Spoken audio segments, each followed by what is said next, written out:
Bonjour et bienvenue sur Tant que je serai noire, le podcast qui aborde le désir et non-désir de maternité des femmes noires. N'hésitez pas à vous abonner à la chaîne YouTube et à mettre des petites étoiles sur Apple Podcast. Merci.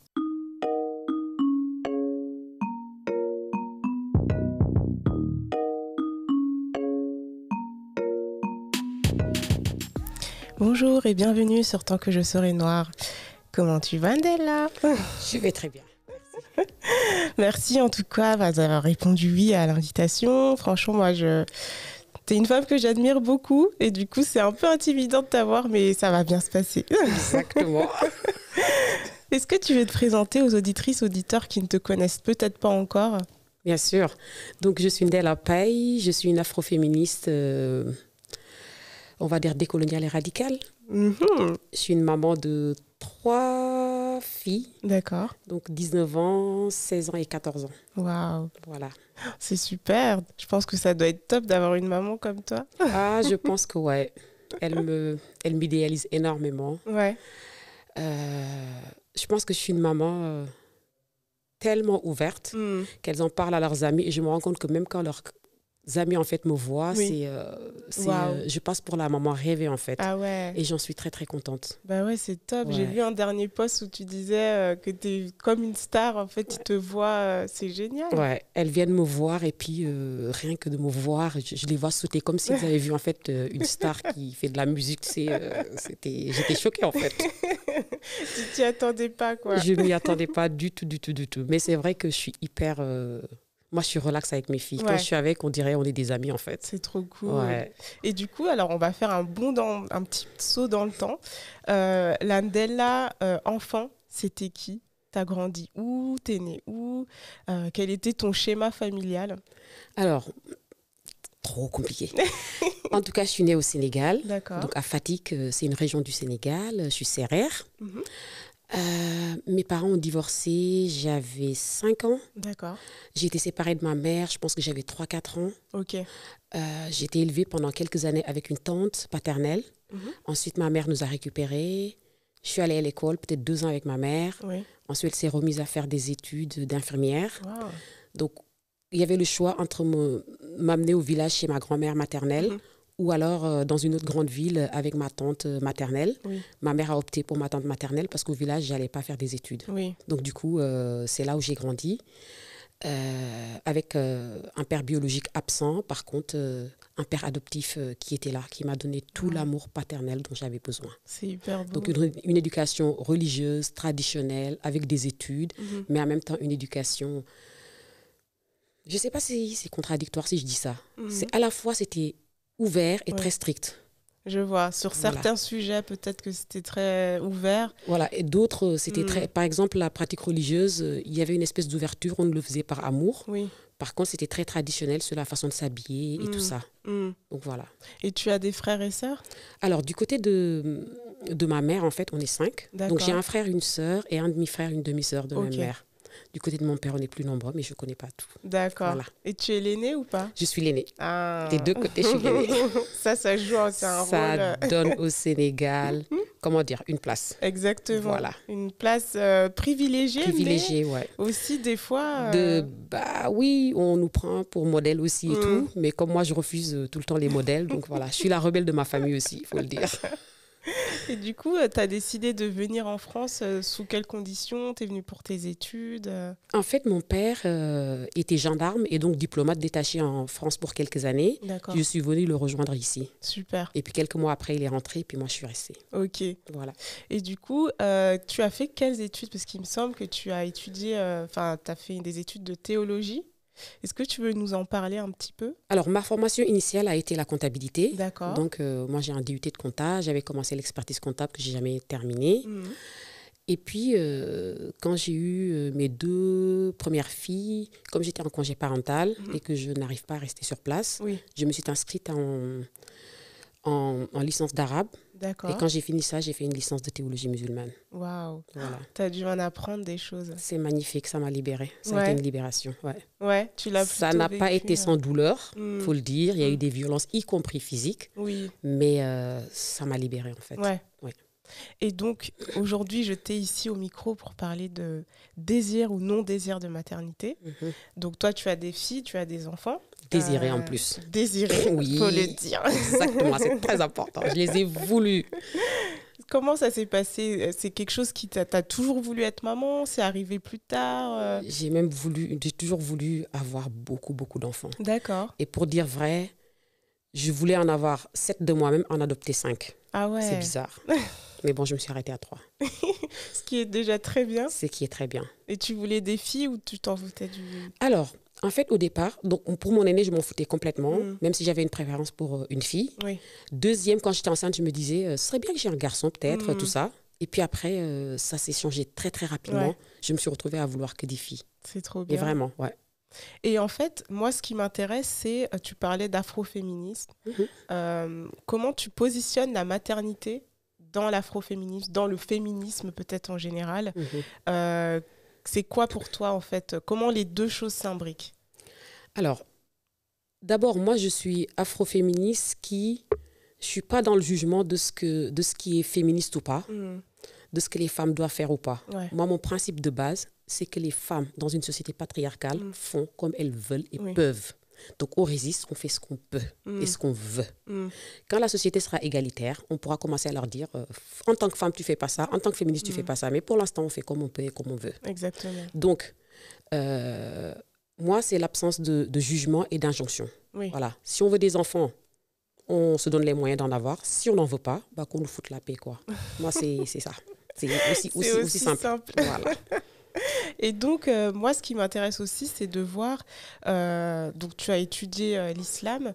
Et je sais que, du peu que j'ai pu... Moi, je suis née aussi dans une culture musulmane. Et c'est vrai que la place de la maman est très, très, très présente. Mais elle a aussi ses contradictions. Pour toi, quelle est ta vision de la maternité en tant que femme musulmane? Moi, j'ai l'impression, je ne vais pas dire de nature, parce qu'on sait très bien que c'est une construction sociale. Hein. Moi, je suis quelqu'un de très... pareil, je navigue toujours entre les contradictions. Oui. Donc, d'un côté, j'ai été élevée dans l'autonomie et l'indépendance, ce que j'ai transmis aussi à mes enfants. Oui. Mais de l'autre côté, je suis très maternante, en fait, y compris avec mes partenaires. Oui. Voilà, quand j'en ai. Oui. Je prends beaucoup soin. D'accord. J'aime prendre soin, en fait. Ouais. Que ce soit de mes amitiés, des amours, mes enfants, tout. Mais en même temps, j'aime mon espace où, de temps en temps, on me foute la paix. Ouais. Et donc, voilà, en tout cas, pour mes enfants, c'est très important qu'elles soient indépendantes. Oui, ouais. Oui. Et donc, toi, tu les éduques à ce qu'elles deviennent des femmes fortes, indépendantes, qui puissent avoir leur manière de penser, qu'elles puissent choisir de devenir maman ou pas. Est-ce que du coup, en termes de... Parce que moi, je sais que ma maman, elle veut que j'ai des enfants, c'est vrai, elle est très, très, très axée sur ça. Toi, comment est-ce que tu vois les choses avec ta famille, du moins? Alors, en tout cas, avec mes enfants. Donc, moi, du côté de ma famille, comme je dis, je suis la rebelle. Et on a tendance à, même quand on me fait de la pression, je calme ça, ça s'arrête là, rapidement. Même avec ma mère, hein. Autant elle vit au Sénégal, elle a la culture qui est très présente, les injonctions aux femmes et tout. Mais avec moi, elle sait que voilà, quoi, il n'y a rien à tenter. Quand on me dit une chose, je fais le contraire. Avec mes enfants, je ne suis pas là à les élever à être des femmes fortes, en fait. On n'a pas à l'être. Surtout que c'est l'image qu'on projette en fait sur les femmes noires. Moi, je les éduque à être elles-mêmes et à donner le meilleur de ce qu'elles peuvent être. Je les ai éduquées aussi à faire face. Très rapidement, je les ai traînées dans le milieu associatif, dans les manifestations, tout ça. Très rapidement, je leur ai dit que voilà, elles ne devaient pas avoir besoin d'un homme. Un homme, ça doit être un bonus en fait dans leur vie. Ça ne doit pas les empêcher d'aller de l'avant et de faire ce qu'elles ont envie de faire. Si elles en ont envie, voilà. Très rapidement aussi, je leur ai expliqué que l'hétéronormativité, en fait, peu importe leur orientation sexuelle, je serai toujours là. Wow. Donc moi, c'est vraiment l'ouverture et très tôt, hein, je leur transmettais, dans mon ventre, je leur parlais, mes enfants. Donc moi, je suis beaucoup dans la communication. Je parle énormément avec mes enfants et on parle de tout. Il n'y a absolument pas de tabou. Ouais. On parle des relations femmes, on a parlé de la sexualité très rapidement, de l'homosexualité très rapidement. Donc il n'y a pas de tabou. Elles savent qu'elles peuvent compter sur moi. Elles savent qu'elles peuvent tout me dire. Rien ne me choque. Et que je leur ai toujours dit, vous allez avancer dans la vie, vous allez certainement vous casser la figure. Et ce n'est pas très grave. Moi, je serai là pour vous aider à vous relever. Oui. Voilà. Tu les rassures, en fait. Je les rassure. En même temps, je leur dis, je ne suis pas un modèle. Je suis un être humain. Ouais. Donc, avec mes qualités, mes défauts, j'avance. J'essaie de me détacher de ce que les gens pensent de moi. J'essaie d'être libre. Et c'est ça qui vous aidera dans la vie. Tu portes ton afro à Paris, on te fait des réflexions, apprends à faire face. Ouais. Voilà. Ouais. C'est ça qui est important, en fait. Pas d'être une perfection, on s'en fout d'être parfait. En fait, on est des êtres humains. D'être soi déjà. D'être soi, exactement. C'est un luxe. Hein. Ouais, bien sûr. C'est vraiment un luxe. Et c'est facile à dire, mais travailler sur soi de telle sorte à se détacher de ce que les gens pensent de soi, c'est un long travail. Exactement. Est-ce que tu veux nous parler de ta partie de ta vie, où tu l'es encore, hein, de militante? Je sais que tu as été très, très, très présente dans les mouvements pour... parler de qui peut être mère, en fait, au final, qui peut être maman, qui peut accompagner ses enfants à des sorties scolaires. Comment ça t'est arrivé? Est-ce que c'est quelque chose que toi-même tu as vécu, qui a fait que tu t'es engagée dans ces causes-là? En fait, moi, j'ai commencé à militer fin 2003, quand il y a eu ce projet de loi de 2004 pour interdire l'accès à l'école aux jeunes filles portant le foulard. Je portais le foulard.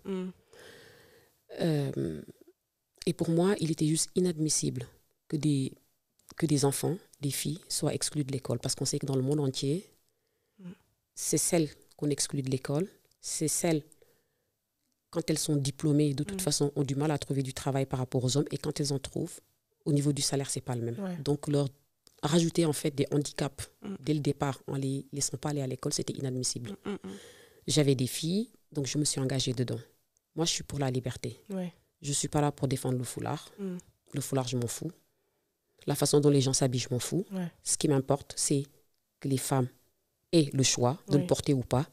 Et quand elles n'ont pas le choix même, je serai derrière, je serai avec elles. Oui. Voilà, je serai avec elles parce qu'on est dans une société patriarcale.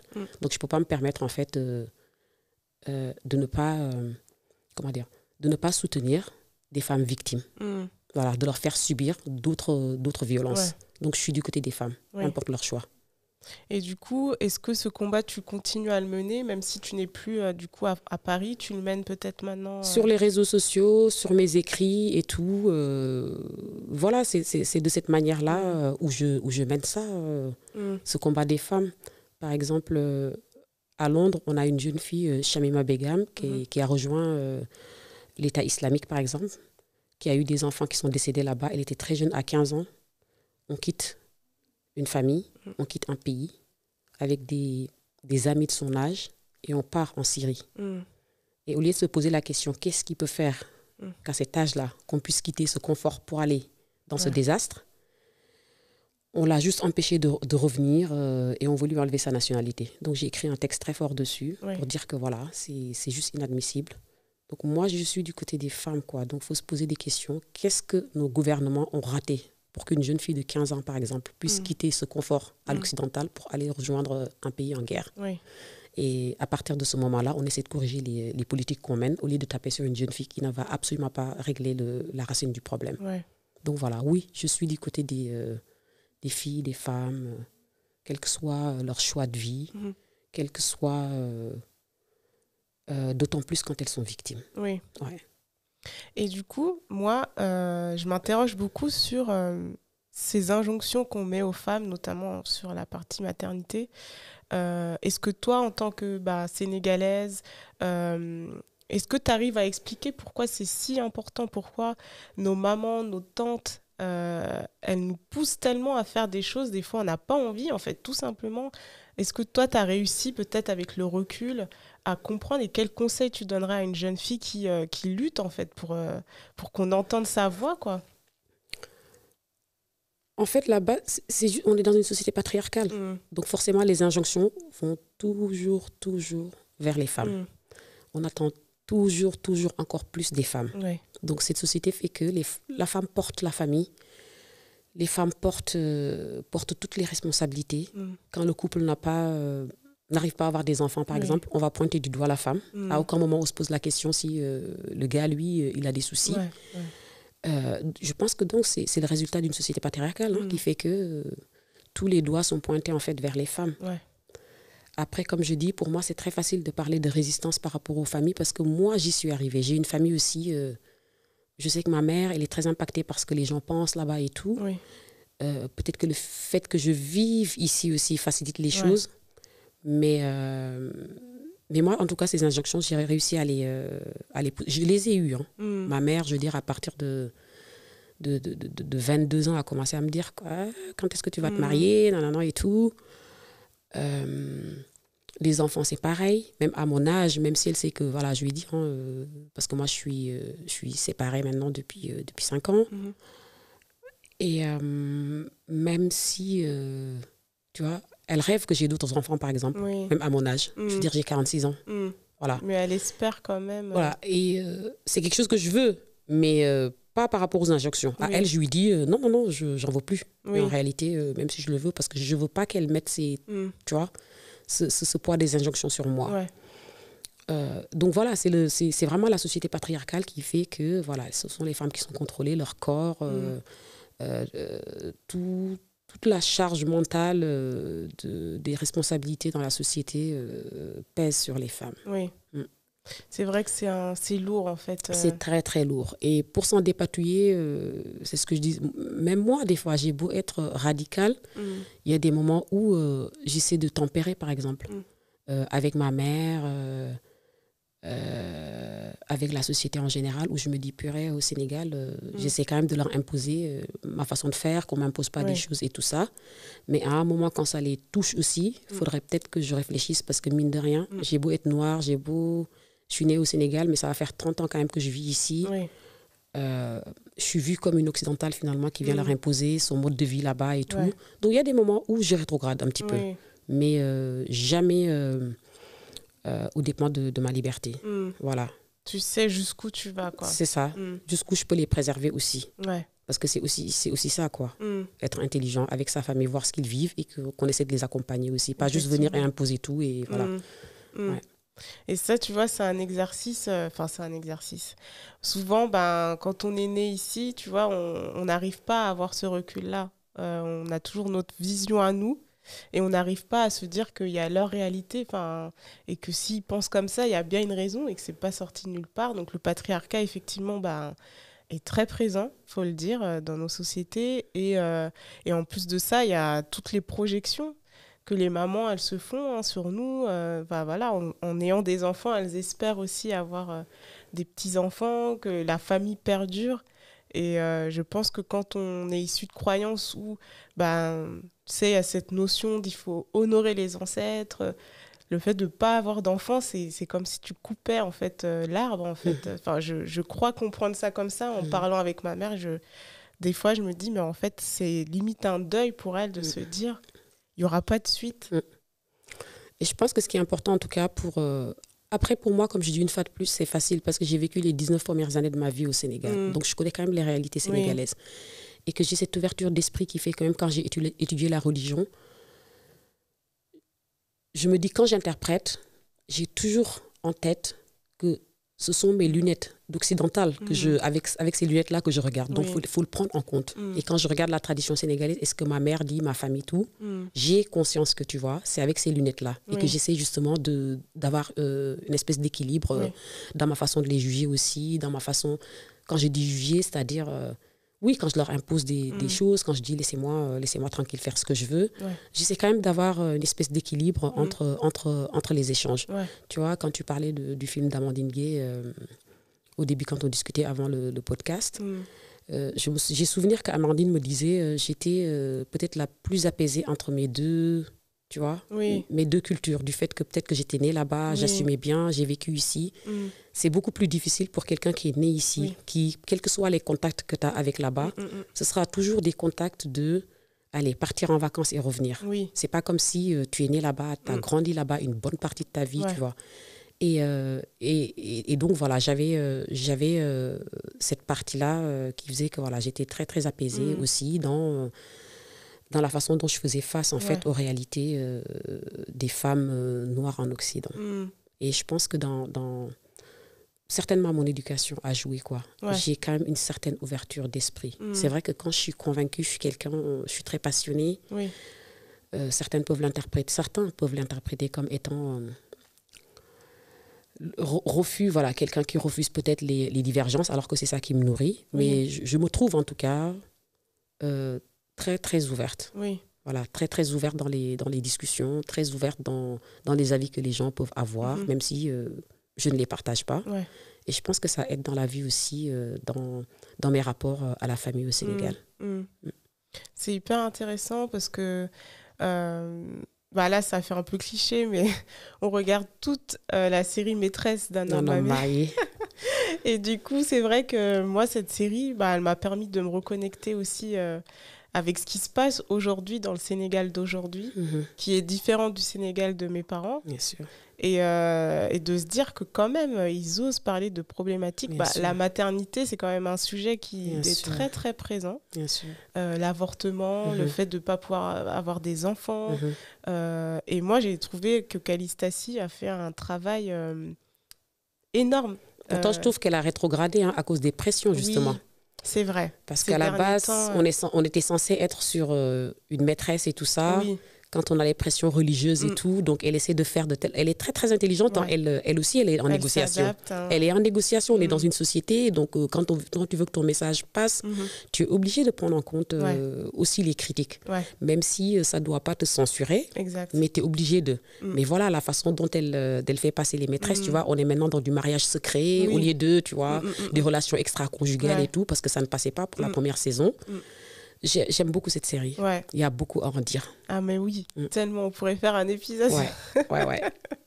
Mais moi, ce que j'ai aimé, c'est qu'elle ait osé de parler de l'avortement, par exemple. Cet épisode, je me suis dit, waouh, je n'ai pas lu les critiques, donc je ne sais pas comment ça a été perçu. Mais dire au Sénégal ouvertement qu'une femme qui déjà a eu un enfant, donc hors mariage, décide en plus peut-être d'avorter, c'était fort, quoi. Enfin, elle ne voulait pas avorter. Oui, elle ne voulait pas. Elle ne veut pas, mais le gars force à avorter, mais elle ne veut pas.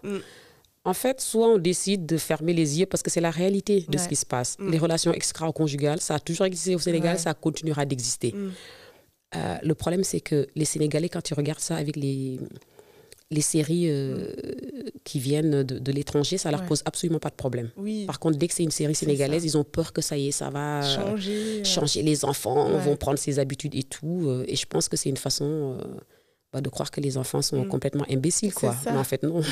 C'est vrai, en plus, mal nous connaître, c'est mal nous juger, en fait.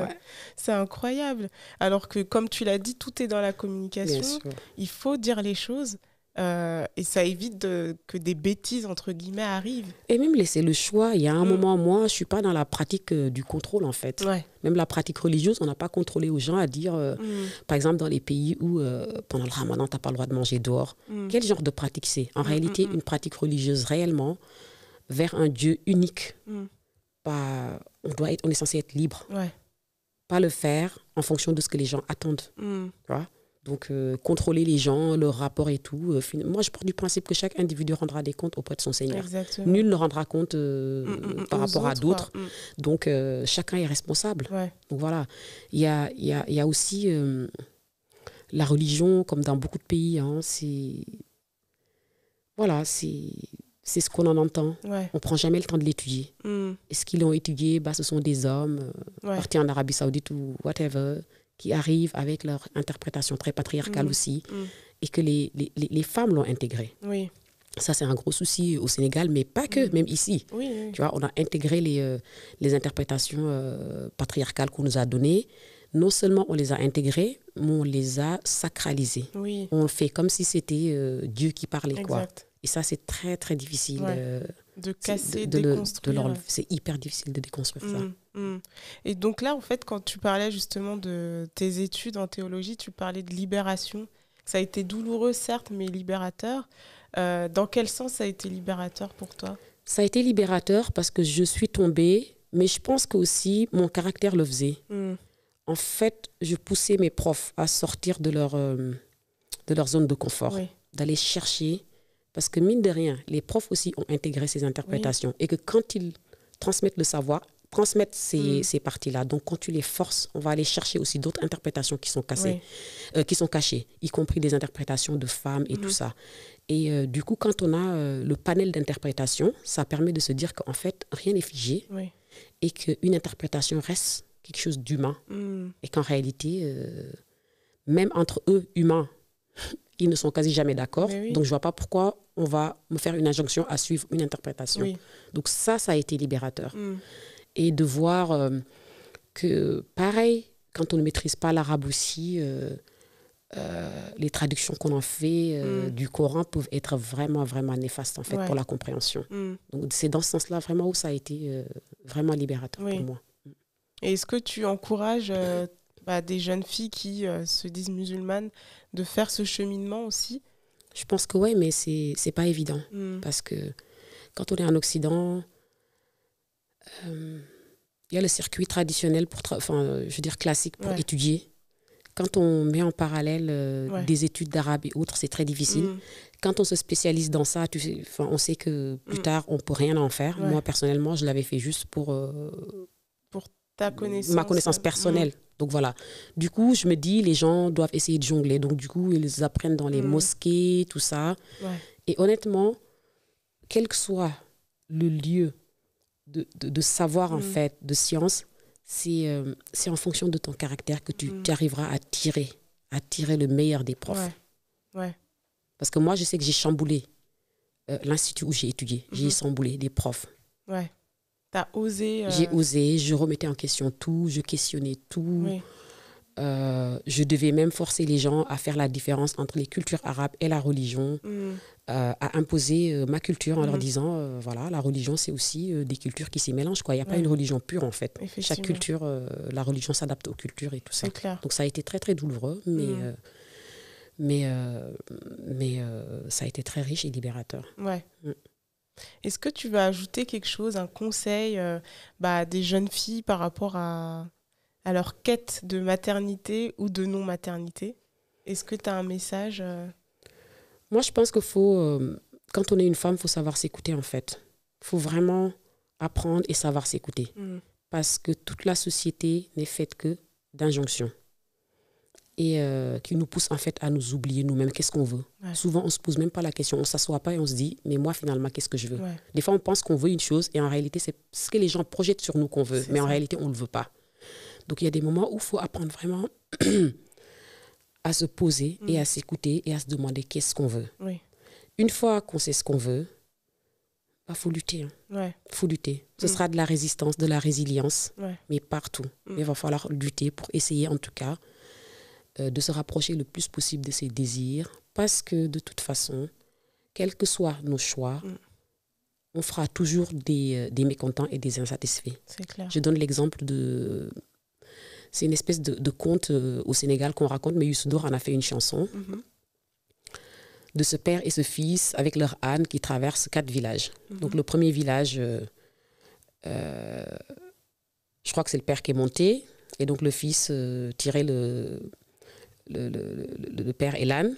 Et donc le premier village se sont dit, mais ce père-là, quoi, qui laisse son fils et qui monte, machin, nan. Donc le père descend, il traverse le deuxième village, là c'est le fils qui monte et le père qui tire. Deuxième village, deuxième critique. Comment ça se fait que l'enfant très impoli là, qui laisse son père marcher et qui monte? Les deux descendent, troisième village.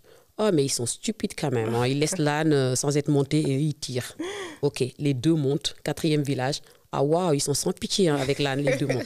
Donc, quels que soient les choix que nous faisons dans nos vies, on fera toujours des gens mécontents. C'est pour ça qu'à un moment, il faut se concentrer sur soi. Dès lors où on ne fait pas de tort aux autres. C'est clair. Voilà, on se concentre sur ce qu'on veut. Et comme on dit, les chiens aboient, la caravane passe. C'est hyper on continue beau. Son chemin. Non, mais c'est génial, j'adore. Je vais le noter, je vais me le garder en moi.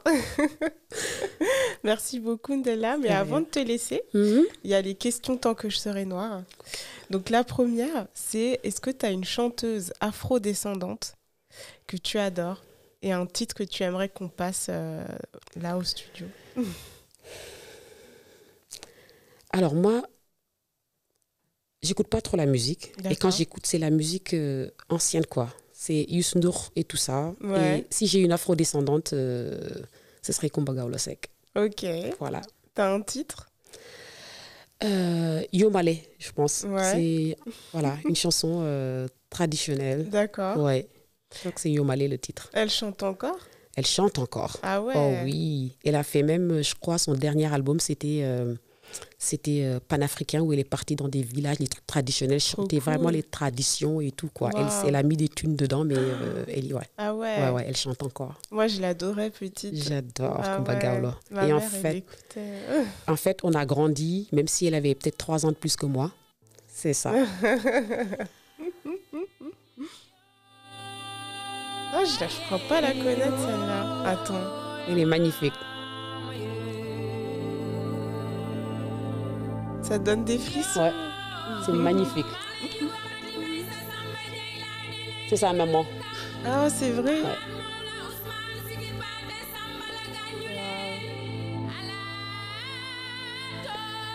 Je comprends pas le Wolof, c'est trop dommage. Là, c'est même pas du Wolof qu'elle parle, mais bon, je comprends pas non plus. Elle est de quelle ethnie déjà? Je sais même. Aucune idée. Je sais qu'elle est griotte, mais j'ai aucune idée de quelle ethnie elle est. On a grandi en fait dans la même ville, le même quartier. C'est vrai? Ouais. Waouh. À Tivaouane. C'est trop beau. Je me demande si c'est pas un truc de Paul, ça. J'ai l'impression. Ouais. Hein. Parce que la tenue aussi. Ouais. J'adore cette chanson. Elle est tellement belle. Elle est magnifique. C'est un super choix, tu vois, t'es la première à l'avoir citée, c'est génial. La deuxième question, c'est est-ce que tu as une actrice, pareil, afrodescendante, que tu aimes beaucoup? Ça peut être une africaine, une afro-américaine, une française. Il y a eu très peu de françaises de citer. Est-ce que tu as une personne que tu aimes beaucoup? Et si je cite Maîtresse d'un homme marié, Mariam? Bah oui, très bien. J'aime bien. T'aimes bien la figure rebelle de Mariam, en fait, qui va contre les, tu vois, qui va contre les injonctions, justement, c'est vrai qui en fait qu'à sa tête, et qui a eu une vie très, très difficile aussi. Parce qu'on n'en parle pas. Souvent, on voit les gens avec leur caractère, on les juge sans avoir le bagage qu'on a traîné. Moi, je fais partie de ces personnes-là. On traîne des difficultés qui font de nous ce qu'on est devenu. Ouais. Et donc, voilà, moi, j'adore la figure de Mariam dans Maîtresse d'un homme marié. C'est un super jeu parce que beaucoup des teams, on a beaucoup de teams Jalika. Ouais. Mais Mariam, c'est vrai que... Mariam, j'adore. Moi aussi, je l'aime bien. Ouais. Mais des fois, elle m'embête. Hein. C'est vrai, par exemple? Bah, des fois, elle fait très forte tête. Moi, sa relation avec Cher, des fois, je comprends pas. Ils se fight et après, ils se remettent ensemble. Parce qu'ils sont amoureux, tout simplement. Elle est amoureuse. Oui, c'est vrai. Mais en fait, on est tellement habitués que ça soit lisse, tu vois. Bah ouais, mais c'est ça qui est intéressant. C'est que tout n'est pas lisse dans la vie. Exactement. Et qu'il y a des moments où c'est difficile, on a envie d'eux, mais le cœur, il est là. Ouais. C'est pour ça que des fois... moi, j'ai eu quelques injonctions comme ça sur les réseaux sociaux, où les gens te disaient quand même féministe et entretenir des relations hétéro. Mais on est hétéro, on ne va pas choisir d'être, tu vois, lesbienne parce que... Juste pour, voilà. Et c'est ça, ça ne m'empêche pas de dénoncer, d'avoir les hommes comme des ennemis politiques. Mais en même temps, je suis hétéro et que mon cœur m'amène vers les hommes. Oui. Donc voilà, c'est ça, Mariam. Et voilà, qu'est-ce qu'on en ment? Et dernière question, comment est-ce que tu compléterais cette phrase « Tant que je serai noire » ? Tant que je serai noire, je serai... Qu'est-ce que je vais mettre en premier? Résiliente et fière. Résiliente. Ou fière et résiliente. Peu importe ce qui vient en premier ou en dernier. Génial. Fière et résiliente. Ça résume très bien, je pense, qui tu es. En tout cas, une partie de moi. Parce que tu es plurielle, et comme toutes. Exactement. Merci beaucoup, Ndella. Merci à toi de m'avoir invitée.